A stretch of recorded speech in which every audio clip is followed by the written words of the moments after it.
New year, new Steam Deck news. First, there's some exciting compatibility stats to review, and we'll talk about it. And what does December's Steam Deck hardware survey tell us about the Steam Deck's adoption?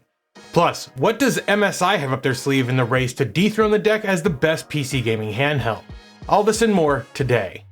So the Steam Deck's Twitter account has revealed the most played games on Steam Deck. As we've noted in the past, there are old staples, but there's also one or two surprises here. Topping the list, unsurprisingly, is Baldur's Gate 3.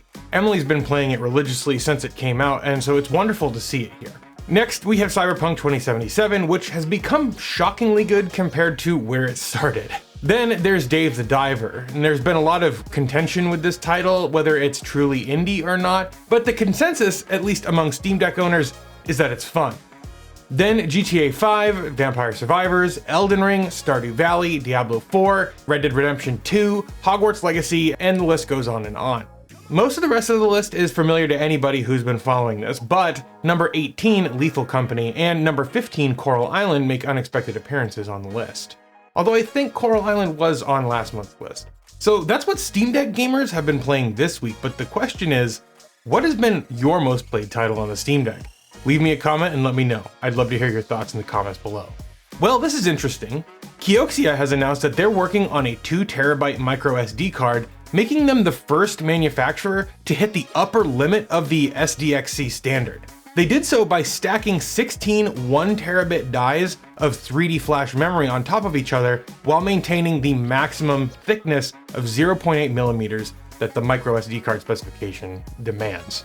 Kioxia says that they are able to get 100 megabit read speeds and 90 megabit write speeds, which meets the UHS speed class 3 and application class 1 or A1 speeds. Now, this new SD card is slated for release by the end of Q1 2024, but no word on pricing yet, at least not on their official press release. I'm curious if any of you will be picking up a 2TB SD card. With my 1TB OLED model and an additional 1TB SD card, I've got nearly 200 games installed on my deck and over 200 gigabytes to spare. So I don't personally see a pressing need for this, but I'd love to hear your take. Sound off below. And while you're down there, why not like that smash button? It's the best way to tell YouTube you want to stay up to date with all the fun stuff we're doing here on the channel. You can also get subscribed if that's more your speed. Thanks to everyone who supports this show, be it my YouTube members, my patrons, or even you watching right now. It's all appreciated.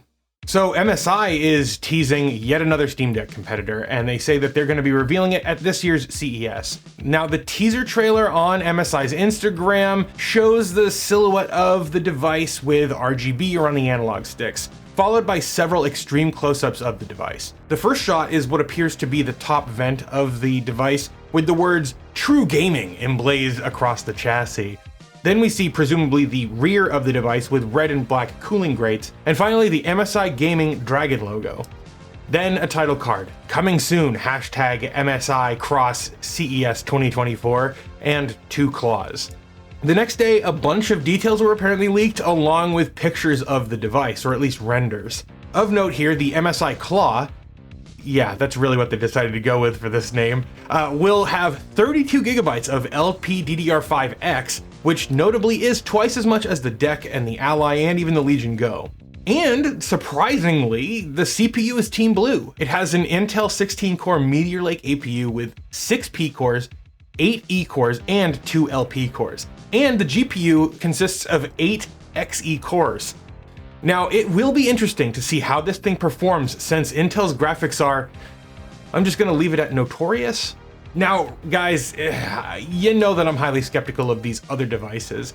I'm of the mindset that if the screen isn't 800p, then it isn't for me. Now, we don't know much about these leaks, we don't know the screen size, and we don't know what OS it's going to be shipping. But shipping with Windows is objectively a non-starter for this form factor, and if it doesn't have at least one trackpad, it's dead on arrival. And while I will try to keep an open mind about this, I do want to just segue a little bit and start a Steam Deck Design Appreciation Committee. I mean, the garish, angular, black and red design that screams Kmart brand gamer is so played out and frankly ugly.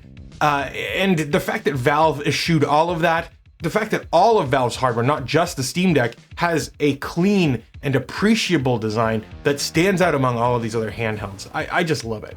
Anyway, I'm really excited to see what MSi has in store, especially since they went with Team Blue over Team Red in this form factor. I've played around with other devices with Intel, not a huge fan of that, but I think Intel may have matured a little bit in terms of graphics performance. One can hope, even if the renders look like they're straight out of 2009. Next up, Boiling Steam has done another one of their excellent analysis posts, and it's pretty interesting. They found that of the top 1,000 most played games on Steam, 735 of them are now working on Steam Deck. That is just shy of 3/4 of the top 1,000 games. Now, drilling down into the numbers, Boiling Steam reports that the top 1,000 games break down thusly. 266 are verified games, 496 are playable games, 210 are unsupported games, and 40 have yet to be ranked. Now, the 210 unsupported games might seem like a shock to some folks, and maybe your favorite game is among them. But here's the thing, Valve's doing everything they can to make sure that the Steam Deck is capable of running every game on Steam. The development of Proton is impressively fast, and the fact that SteamOS and Proton are free and open source means that this not only helps the Steam Deck gamers, but it also helps Linux gamers as well.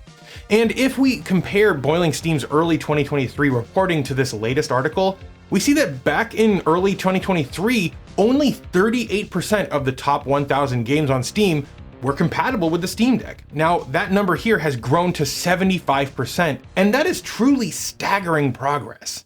And speaking of progress, there are now over 13,000 games with either a Deck Playable or Deck Verified rating on Steam. The numbers as of recording total 13,109, with 8,751 playable and 4,358 verified. And according to Gaming on Linux, we hit the 12,000 milestone back on October 30th. So this is partly due to the growing compatibility and robustness of Proton, and also due to Valve doing the hard work and churning through the massive library of games on their platform. Now, it's also worth noting, for the sake of completeness, that there are 3,720 unsupported games, though this number does seem to grow at a much slower rate than both playable and verified.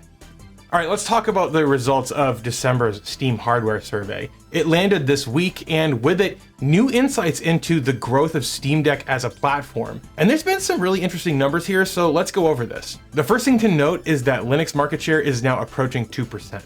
That's about 10 million gamers running Steam on a Linux box in December, and those are pretty huge numbers. If we look at the number of Steam Deck GPUs there were on the hardware survey, we'll see that it accounted for 0.78% of all users. This means that if Steam had about 260 million active users in December, then approximately 2 million of them would be Steam Deck owners. That's not accounting for any Steam Deck owners who may not have signed into Steam that month. And at this point, I'd estimate that there's about 3 million Steam Decks sold.